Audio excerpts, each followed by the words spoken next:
Muungano wa Tanzania na akatoa maelekezo jambo hili lifike mwisho.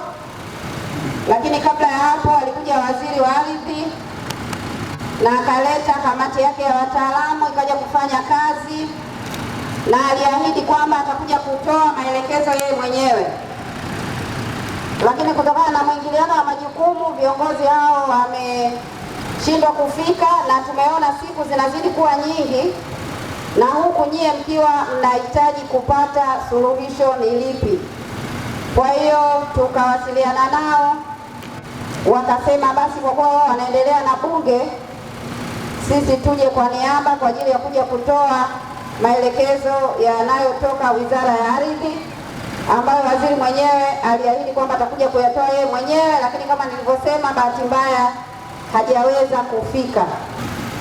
Kwa hiyo mimi natoa ujumbe unaotoka kwa waziri wa ardhi ambaye alikuja hapa kaleta kamati yake, na ujumbe aliyoutuma kwa niaba ya serikali ni kwamba watu waliopo katika eneo la uwekezaji, eneo la Western, waweze kuhama kuelekea kwenye eneo jipya la Igalukilo, ambapo huko kuna mashamba ya kila kaya itapata shamba la ekari 6. Kila kaya itapata kiwanja kwa ajili ya kujenga nyumba. Uchongaji wa barabara utafanyika kuanzia tarehe 25 kesho kutwa, na kuweka miundombinu yote ya kutolea huduma. Shule itajengwa huko, vitongoji vitapimwa, ramani zitatengenezwa, na baada ya hapo vitongoji hivyo vitatengeneza kijiji ambacho itakuwa kitaungana sasa na kitongoji cha Luhafwe cha sasa cha kule senta tulikotoka. Vitongoji vyote vitaungana ili tuweze kuomba kusajiliwa kwa kijiji.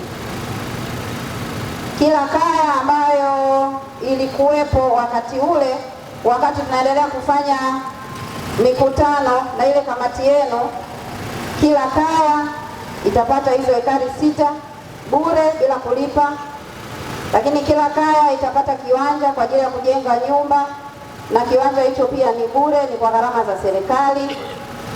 Lakini kama kuna mazao yoyote yako ndani ya maeneo ya sasa hivi, mtaruhusiwa kuvuna mazao hayo. Lakini pia jambo lingine ambalo litafanyika, utakuwepo usafiri.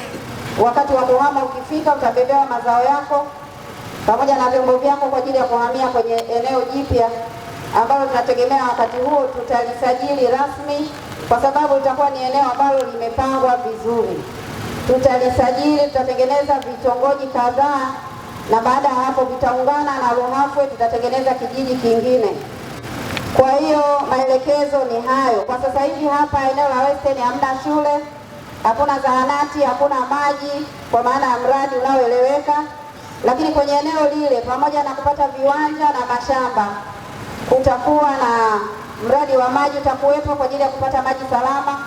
Lakini pia kutakuwa na ujenzi wa shule, ujenzi wa zahanati, lakini na wananchi watapata hati kwenye maeneo hayo ambayo yametengwa kwa ajili yao. Kwa maana hiyo, niwaombe kwamba maelekezo haya serikali wote tuyazingatie. Asitokee mtu wa kugomesha, asitokee mtu wa kurubuni. Na swala la kuhama sio kwamba siku moja watu wote wanahama kwa mara moja. Itakuwa ni kaya kwa kadri kaya hiyo ilivyo na mizigo. Na tumesema kuanzia tarehe 27 muwe mmejiandikisha kwenye kamati ambayo Mheshimiwa Mkuu wa Wilaya ataielekeza, na kamati hiyo itaanza kugawa maeneo kuanzia tarehe 27 ya mwezi huu wa 5. Kwa hiyo niwaombe sana ndugu zangu, tumetoka mbali katika mazungumzo ya swala hili. Mmetuheshimu na sisi tumewaheshimu sana, lakini kwa kuwa eneo hilo lilishapangwa na kutangazwa kwenye nyaraka za serikali, basi niwaombe kwamba tukubali maelekezo haya ya serikali, na baada ya hapo tuanze kujiandikisha kwenye kamati chini ya mkuu wa wilaya, alafu tuanze kwenda kwenye eneo jipya. Uwezeshaji wa aina yoyote ambao mnauhitaji kwa ajili ya kuhamia kwenye eneo jipya, sisi tuko tayari. Kamati yenu ile ipo, mnaweza kufikisha jambo lolote mnaloona litarahisisha kutekeleza maelekezo haya ili tuweze kulifanya ili maelekezo haya yaweze kutekelezwa kwa wakati. Matarajio yetu ni kwamba itakapofika mwishoni mwa mwezi wa 7 watu wote watakuwa wamehamia kwenye eneo lile jipya, eneo la Igalukilo. Luafwe oye! Baada ya kusema hayo, nawashukuru kwa kunisikiliza. Hayo ndiyo maelekezo ya serikali kutokana na jambo ambalo tumelijadili kwa muda mrefu, ambalo viongozi mbalimbali wameshalisikiliza, na Mheshimiwa Waziri Mkuu aliagiza kwamba jambo hili tulishughulikie na tumpelekee mrejesho haraka iwezekanavyo.